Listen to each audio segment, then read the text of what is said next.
muito engraçado você trazer isso, porque é um fato que talvez até um pouco mais a minha geração do que a sua, porque você certamente é mais jovem que eu, a gente passou por um processo muito importante, que foi o processo da redemocratização.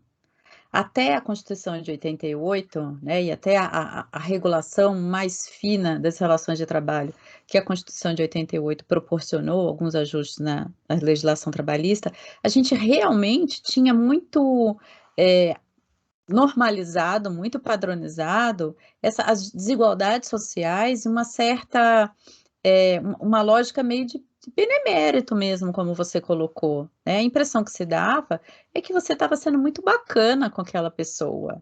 Só que a gente não enxergava a educação como um direito de todos.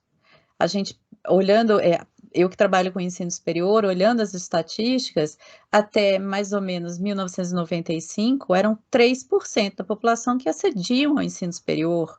Hoje supera a 20%, ainda é muito pouco, Herbert, mas se comparado aos 3%, houve alguma evolução. E é realmente muito, importante quando a gente vê um jornalista atento como você, preocupado como você, olhar para uma história como essa e dizer assim: "Olha, essa história precisa ser contada, porque a gente precisa lembrar de onde a gente saiu, né, porque a gente precisa lembrar o quanto a gente ainda precisa fazer". E aí nesse o quanto a gente precisa fazer, eu preciso só fazer um comentário que o prêmio que o Ebert ganhou foi da Associação Brasileira de Mantenedores do Ensino Superior, que foi um prêmio muito legal, eu volto a dizer de novo. E aí, com todo esse seu cuidado, com todo esse seu preciosismo com o teu trabalho, Ebert, como é que você hoje lida com a questão das fake news, que estão aí tão, né, contaminam o nosso cotidiano, contaminam o nosso dia a dia. Obviamente, quem tem um pouco mais de tempo de janela, volto a usar a expressão, tem aí uma rede de proteção maior para combater as fake news. Mas isso não representa a maioria da população. A maioria da população, ela está muito vulnerável em relação a esse tipo de informação. Como é que você trabalha com isso? E como é que você combate esse tipo de contexto?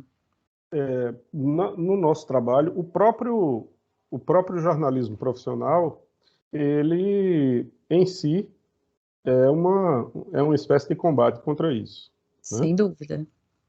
A informação checada, apurada e assinada. Porque não é que nós sempre vamos publicar as coisas com a maior exatidão do mundo.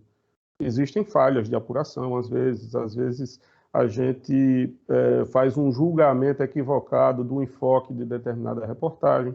Isso é comum. Uhum. A diferença é que no jornalismo profissional as coisas estão. Primeiro, as matérias são assinadas. Então você está Sim, assumindo a responsabilidade sobre aquilo que está publicando. Você e o meio de comunicação são responsáveis, inclusive juridicamente, pelo que vocês publicam, sem não é? dúvida. Uhum. Então, aí já reside uma primeira diferença. Tem um aspecto que é um aspecto um tanto quanto selvagem dessa questão das notícias falsas, né? Porque o nível de controle sobre esse conteúdo é muito baixo. Nós temos um serviço que é um serviço muito importante, que é o serviço das agências de checagem, para dizer, olha, tal coisa que circulou pela internet ou que circulou pelos grupos de WhatsApp, se trata de uma mentira por isso, isso e aquilo outro. Mas assim, o ritmo não é o mesmo. Hum, Até porque para checar se uma coisa é verdadeira ou não, você leva tempo. claro. E para criar uma notícia falsa que induz as pessoas a erro, você consegue fazer isso com muito mais facilidade, até porque existem mecanismos que são mecanismos específicos para isso, né?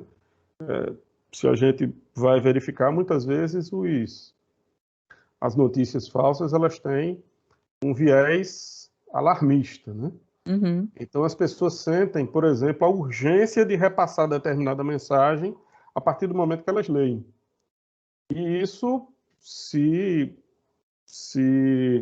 espalha, a gente não pode nem dizer que é em progressão geométrica, porque é muito mais rápido do que isso. Sim. E claro que o jornalismo profissional, as agências de checagem, elas não têm a mesma rapidez para fazer para desfazer essa teia. Até porque são muitas coisas circulando ao mesmo tempo e, no fim das contas, as agências, as próprias agências de checagem, elas vão ter que fazer aquilo que a gente chama de gatekeeper, né? Que é selecionar aquilo que é mais importante e que deve ser tratado naquele momento. Para além disso, porque nós estamos até então falando de notícias falsas que são espalhadas e que estariam, digamos assim, vitimando a população, porque essa população, ou aquele indivíduo, ele não tem o conhecimento suficiente para refutar aquela informação. Aí nós estamos em um universo, mas existe um outro universo aí dentro. Existe o universo daquela pessoa que recebe e repassa e publica a notícia, sabendo que essa notícia ela ou tem um viés torto, ou ela está fazendo uma forçação da interpretação, ou aquela informação é inverídica, ou aquela informação não tem comprovação nenhuma. Porque as pessoas, de certa forma, por uma questão mesmo de você ter um viés de confirmação, ou seja, aquilo que você já pensa, alguém te manda uma notícia reafirmando aquilo e você diz, tanto faz. Eu vou repassar porque é aquilo que eu penso. Eu preciso ter a verdade de qualquer maneira, não importa como. Exatamente. É como se alguém chegasse num determinado ambiente, numa casa antiga, e você recebesse visitantes ilustres e você dissesse assim, olha, vocês estão vendo esse mural que está pintado aqui? Esse mural foi pintado por Diego Rivera. Ele esteve no Brasil tal ano e ele veio e pintou esse mural e aquelas pessoas vão ficar muito impressionadas com isso e vão sair de lá com essa impressão. E, de repente, você, que é o dono da casa, vem ali um auxiliar seu e tem algum conhecimento sobre isso e diz, olha, Diego Rivera nunca veio no Brasil. Ou Diego Rivera, na época que isso aqui foi pintado, ele estava em Nova York. Boa. E o dono da casa olha para ele e diz, quem se importa? É mais ou menos isso. Uhum. E nesse Porque a sentido, versão ela se torna mais importante do que a realidade fática. sim.